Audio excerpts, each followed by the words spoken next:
Ravi Prakash SiliconAndhra hospital Kuchipudi super speciality వైద్య సేవలు పూర్తిగా ఉచితం. Welcome to RTV. ప్రస్తుతం మనతో TDP politburo member Aravind Kumar Goud గారు ఉన్నారు. నమస్కారం సార్. ఎలా ఉన్నారు సార్? రీసెంట్గా చంద్రబాబు నాయుడు గారు విజిట్ చేశారు తెలంగాణకి. అయితే తెలంగాణలో టీడీపీ మళ్ళీ పునరుద్ధరిస్తామని చెప్పారు. అది ఎంతవరకు నిజమండి?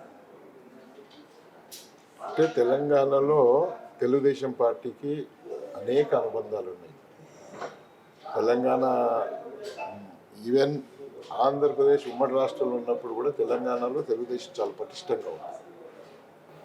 కొన్ని కారణాల వల్ల, ఈ విభజన వల్ల, కొన్ని పార్టీల యొక్క నినాదాల వల్ల, కొన్ని పార్టీలు తప్పుడు ప్రచారం చేయటం వల్ల తెలంగాణలో మమ్మల్ని ఆ ఉద్యమ కాలంలో వారు ఆ సెంటిమెంట్ని యూజ్ చేసుకోవటం వల్ల కొంచెం మేము వెనకబడ్డది మాట వాస్తవమే. ఇప్పుడు సెంటిమెంట్లు లేవు. ప్రజలు వాళ్లకు ఏ విధంగా మొన్నటి అసెంబ్లీలో అధికారం కోల్పోవటానికి ప్రజలే కదా ముఖ్య కారణం. వాళ్ళు తప్పులు చేశారా, ఏం చేశారు, ప్రజలు నిర్ణయించారు. కాబట్టి ఎప్పటికి కూడా అబద్ధం నిజం కాదు. తెలుగుదేశం పార్టీ అనేది తెలుగు వాళ్ళ గురించి పుట్టినటువంటి పార్టీ. అది హైదరాబాద్ నడిబొడ్డలో పుట్టినటువంటి పార్టీ, అంటే తెలంగాణలోనే పుట్టినటువంటి తెలుగుదేశం పార్టీ ఇప్పుడు ఉంది.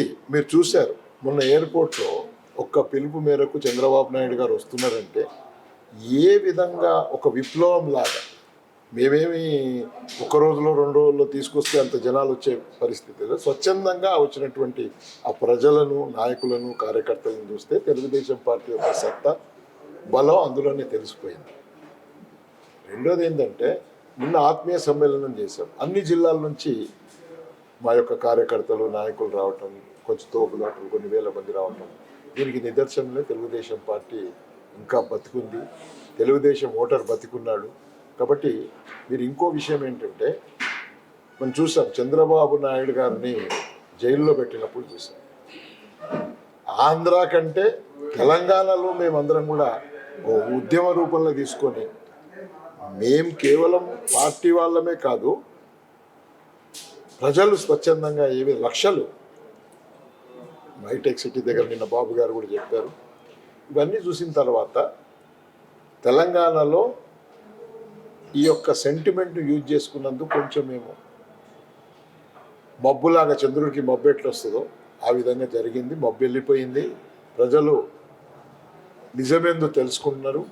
కాబట్టి వాళ్ళు అపోజిషన్లకు వచ్చేసారు. ఇప్పుడు మేము పుంజుకుంటాం. మా సంస్కరణలు ఉన్నాయి, మా అభివృద్ధి ఉంది, మా యొక్క రోడ్ వైండింగ్లు ఉన్నాయి, ఇక్కడ హైటెక్ సిటీ ఉంది.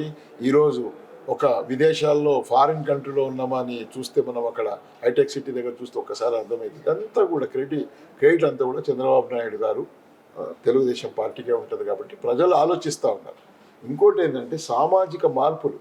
అంటే ఎన్టీ రామారావు గారు తెలుగుదేశం పార్టీ పెట్టకముందు సమాజంలో ఉన్నటువంటి విపరీతమైనటువంటి డిఫరెన్సెస్, అంటే బడుగు బలహీన వర్గాలను అసలు ప్రజలుగానే మనుషులుగా చూసే పరిస్థితి తెలంగాణలో ఉండేది కాదు. దొరతనము, తర్వాత పెత్తందారితనము, పటేల్ పట్వారులు వ్యవస్థను అంతా కూడా రద్దు చేసి సామాన్యుడు కూడా నేను ఓటర్ను, అసలు ఓటర్ ఏమనుకునేవాడు, మాకి రాజకీయాలతో సంబంధం లేదు, మేము ఓటేయాలనుకునే పరిస్థితి తెలంగాణలో ఉండింది.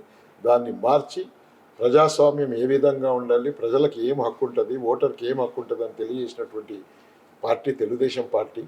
అప్పుడు అందరూ కూడా రాజకీయాలకు రావటం, గ్రామ సర్పంచ్ నుంచి రాష్ట్రం వరకు కూడా అందరూ కూడా రాజకీయాల్లో అన్ని వర్ణాలు రావటానికి, సామాజిక న్యాయం సమకూర్చడానికి ఒక ప్రయత్నం జరిగింది. అంత సక్సెస్ఫుల్గా తెలుగుదేశం పార్టీ ముందుంది. కాబట్టి అన్ని సామాజిక న్యాయంలో లాభం పొందినటువంటి అన్ని సమాజాలు కూడా మాతో ఉంటాయి. Master minds, the pride of India. Inter, MPC, BiPC, MEC, CEC చదివిన విద్యార్థులకు సీఏ మరియు సిఎంఏ ఫౌండేషన్ కొరకు నూతన బ్యాచెస్ ప్రారంభం. మీరు ఇందాక అన్నారు ఎయిర్పోర్ట్కి బైక్ ర్యాలీలో వచ్చారు, ఆత్మీయ సమ్మేళనానికి ఎక్కువ మంది వచ్చారని చెప్పారు. అయితే ఇది జిహెచ్ఎంసీ పరిధిలో సెటిలర్స్ ఎక్కువ మంది ఉంటారు కాబట్టి వచ్చారు. బట్ కానీ అపార్ట్ జిహెచ్ఎంసీ పరిధి వదులుకుంటే మిగతా మొత్తం జిల్లాల్లోంచి కూడా ఎప్పుడో టీడీపీని మర్చిపోయింది. ఎందుకంటే దాదాపు 20 సంవత్సరాలు అయింది ఈ అధికారం నుంచి తప్పుకొని, కాబట్టి మర్చిపోయారు అంటున్నారు. మరి మీరు దాన్ని ఏ విధంగా పునరుద్ధరించబోతున్నారు? అంటే మేము అనుకోవటం లేదు. నిన్న ఆత్మీయ సమ్మేళనం చేసినప్పుడు అన్ని జిల్లాల నుంచి మా నాయకత్వం వచ్చింది, మా కార్యకర్తలు వచ్చారు, ప్రజలు ఇప్పుడు మాతో ఆలోచనలోకి వచ్చారు. ఇప్పుడు మా వాళ్ళు అంత దూరం నుంచి, ఇప్పుడు నిన్న భువనగిరి నుంచి, కరీంనగర్ నుంచి, ఆదిలాబాద్ నుంచి, అన్ని జిల్లాల నుంచి ప్రాతినిధ్యం వచ్చింది కాబట్టి అంత జనం వచ్చింది. నిన్న ప్రజలు గారుగా, నిన్న మీరు ఏదో ఇక్కడ ఉన్న సెటిలర్స్ కాదు కదా నిన్న వచ్చిందంతా మా నాయకత్వమే. కాకుండా కొంచెం మీరన్నమాట ఇక్కడ కానీ అక్కడ కానీ సేమ్ ఉంది, కానీ గ్రామాల్లో ఇంకా మనం కొంచెం పునర్నిర్మాణం చేసుకోవాల్సిన అవసరం ఉంది. అది మా ప్రయత్నం కొనసాగుతుంది, తప్పకుండా చేసుకుంటాం. టీడీపీ తెలంగాణలో ల్యాక్ ఆఫ్ లీడర్షిప్ అనేది ఉంది. అయితే ఇంతమంది మీరు మళ్ళీ అధికారంలోకి కానీ ఇక్కడికి రావాలనుకుంటే ఎన్ని అసెంబ్లీ సీట్స్కి తగ్గ నాయకులు కావాలి, వాళ్ళని ఎలా ఎంచుకుంటారు? ఆల్రెడీ చంద్రబాబు నాయుడు గారు యువరక్తం ఉండాలి అని కూడా చెప్పారు. మరి దీనిపై మీ నెక్స్ట్ కార్యాచరణ ఏంటంటే? కార్యాచరణ ఉంటుంది. ఇప్పుడు మేమందరం ఉన్నాము, ఒక పోలిట్ బ్యూరో సభ్యులుగా నేను, మరి మా సహచరుడు ఇంకొక ఆయన కూడా ఉన్నాడు, మరి మేమిద్దరం ఉన్నాము. తర్వాత మాకు ఇక్కడ ఆర్గనైజేషన్ మొత్తం జనరల్ సెక్రటరీలు, వైస్ ప్రెసిడెంట్లు, ఆర్గనైజేషన్ మొత్తం సెటప్ ఉంది. ఇదే విధంగా మేము పార్లమెంటులో ఉన్నటువంటి ప్రెసిడెంట్లను కూడా ఉన్నారు. దాన్ని ఏ విధంగా మూవ్ చేయాలి అనే ఆలోచనతో ఉన్నాము. ఎందుకంటే మాకు ప్రజలు మా వైపు చూస్తూ ఉన్నారు. ఇప్పుడు ఇంకొకటి ఏంటంటే, ఇక్కడ మేము ఆంధ్రప్రదేశ్లో కలిగినటువంటి కలయిక ఇక్కడ కలిసే అవకాశాలు ఉన్నాయి కాబట్టి మేము తప్పకుండా మునుముందు మీరే చూస్తారు, తప్పకుండా మేము ముందంజలో ఉంటాం. ఎమ్మెల్యేలు అరకపూడి గాంధీ కానీ, ప్రకాష్ గారు కానీ, మంత్రి తుమ్మల నాగేశ్వరరావు గారు పర్సనల్గా చంద్రబాబు నాయుడు గారిని కలిశారు. దీని ఆంతర్యం ఏంటండి? ఇప్పుడు ఒక ఆయనేమో కాంగ్రెస్, ఇద్దరేమో బీఆర్ఎస్.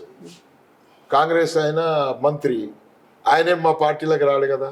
మాకున్నటువంటి ఇప్పుడు నేను ఎక్కడికైనా వెళ్ళినప్పుడు మేము ఎప్పుడు కూడా పార్టీలు వేరైనా మానసికంగా మేము 30 సంవత్సరాలతో కలిసి ఉన్నాం. ఆ అనుబంధంతో ఇంకోటి ఏంటంటే, నాయకుడు ఇంత ఇబ్బంది పడి మొట్టమొదటిసారి తెలంగాణకు రావటం వాళ్ళు బాధ్యతగా, ఆత్మీయతతో, ప్రేమతో కలిసినటువంటి సందర్భం. టీడీపీకి ఎప్పుడు పొత్తులు కొత్తగావు, అందరికీ తెలిసిన విషయమే. అయితే ఈసారి ఇక్కడ మళ్ళీ మీరు పుంజుకోవడానికి వేరే పార్టీలతో కలిపి ఏమైనా వర్క్ చేసే ఆస్కారం ఉందంటారా? పుంజుకోవడానికి అనేది కరెక్ట్ కాదు, కానీ రాజకీయంలో అవకాశాలు, అవసరాలు, తర్వాత ప్రజాసేవ చేయడానికి రాజకీయ పార్టీ తెలుగుదేశం పార్టీ ఉంది కాబట్టి అట్లాంటి ప్రయత్నాలు ఆటోమేటిక్గా జరుగుతాయి. ఎందుకంటే ఆల్రెడీ వాళ్ళ మిత్రులుగా ఉన్నాం, అది తెలుగు ప్రజలే, ఇది తెలుగు ప్రజలే, కాబట్టి తప్పకుండా అట్లాంటి అవకాశాలు ఉన్నాయి. రేవంత్ రెడ్డి గారితో చంద్రబాబు నాయుడు గారు ఏదైతే ఆంధ్రప్రదేశ్ పునర్విభజన చట్టంలో పేర్కొన్న మండలాల్ని రేవంత్ రెడ్డి గారు తిరిగి ఇచ్చేయాలని అనడము, తర్వాత చంద్రబాబు నాయుడు గారు తెలంగాణలో కొన్ని భవనాలని మాకు కేటాయించండి టీడీపీకి అంటే రేవంత్ రెడ్డి గారు దాన్ని ససేమిరా ఒప్పుకోమన్నట్టు అన్నారు. ఇది నిజమేనా?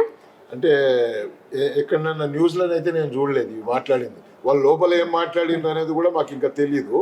కాబట్టి అట్లాంటివి ఏం జరగలేదు. కొన్ని మాకు వ్యతిరేకమైనటువంటి ఏదో పుకార్లు పుట్టేయడానికి ప్రయత్నం చేస్తున్నారు, అలాంటిది ఏం జరగలేదు. ఏ సామరస్యపూర్వకంగా ఉన్నటువంటి సమస్యల్లో ఫస్ట్ ప్రిఫరెన్స్ ఏదైతే ఇద్దరికి ఇబ్బంది లేనటువంటి సమస్యలను ఫస్ట్ పరిష్కరించుకోవాలన్న ఒక ఆలోచనతో ఆస్తులు కోరుకోవటం కానీ, లేకపోతే వాళ్ళు మండలాలు కోరుకోవటం కానీ ఇప్పటివరకు ఇంత చర్చ జరగలేదు. ఇంకా జనరల్గా మొన్న ఇద్దరు ముఖ్యమంత్రులుగా కలవడం అనేది ఒక మంచి శుభ పరిణామం తెలుగు ప్రజలకు, రెండు రాష్ట్రాల తెలుగు ప్రజలకు. అయితే మీరు ఒక్కటి అబ్జర్వ్ చేయాల్సిన అవసరం ఉంది. రెండు రాష్ట్రాల్లో ముఖ్యమంత్రులు వారి యొక్క అఫీషియల్స్తో మాట్లాడుకొని 2 రోజులు చర్చ చేసుకొని, తెలంగాణ కానీ ఆంధ్రప్రదేశ్ కానీ చర్చించుకొని, అక్కడ ఉన్నటువంటి అవకాశాలు, ఇక్కడ ఉన్నటువంటి అవకాశాలు చర్చించుకొని ఇద్దరు కలవడం జరిగింది. మరి వాళ్ళు తీసుకున్నటువంటి నిర్ణయాలు ఏంటంటే, ముందు అధికారులు కలుస్తారు, తర్వాత మంత్రుల బృందాలు 2 బృందాలు వేసుకున్నారు, ఆ బృందాలు కలుస్తాయి. అధికారుల తర్వాత ఫస్ట్ స్టెప్ అధికారుల, తర్వాత సెకండ్ స్టెప్ మంత్రులు, మూడోసారి ఫైనల్గా ముఖ్యమంత్రులు కలిసే అవకాశం.